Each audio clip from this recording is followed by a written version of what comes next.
Đây. Ô, cho nó sửa thầy po. Đây. Đây. Con này phải nào. Nó đi chơi này. Nó mảnh gì á?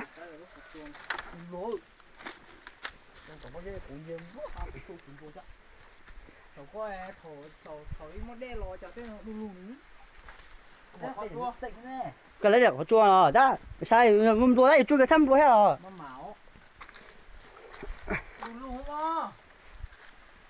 Muốn nà hổ. Khiến đồ dùng mà mũi nô. Ôi, ngồi tiền ra đây nào nè.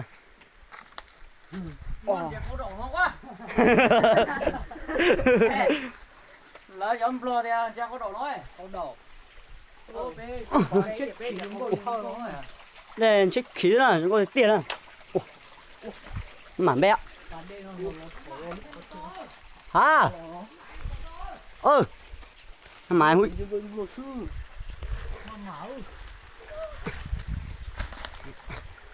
Ôi.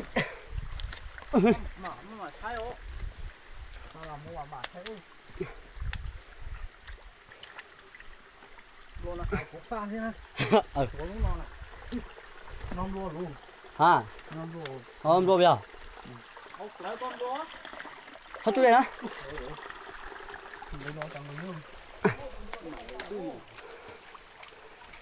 Ôi ngồi tiền ra nè. Chỉ 2 ly nè. Ồ. Được cái tiếng à. Mình đúc cũng mãi. Có con dê nên xin nhỉ? Nhìn xít chìm luôn ấy.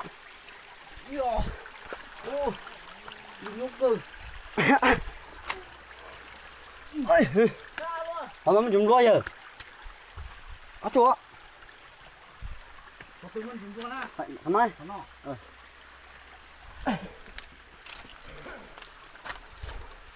Cái sai ông đuổi chú cái hen xí chứ giờ. Nó mà nhớ đó. Dê mà. Có tôi luôn được nè. Đây.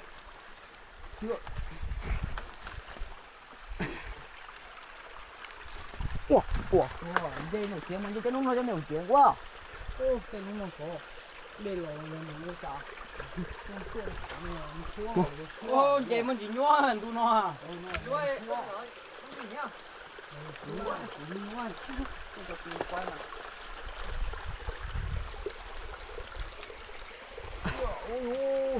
Mà Nhua có tên nó. à Nó tên nó cho không nhua. cái thòm đũa hủi á.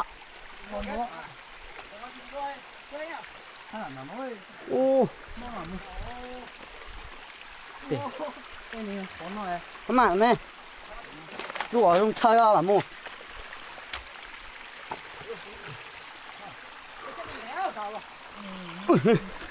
mở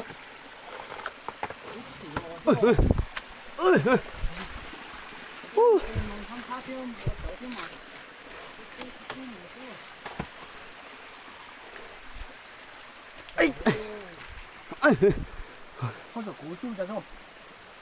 Này, nó té à? tè.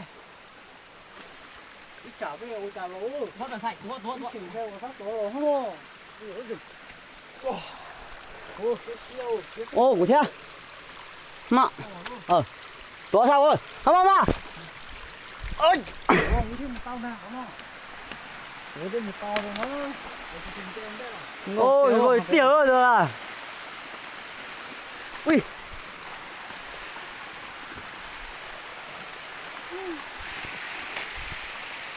Ô,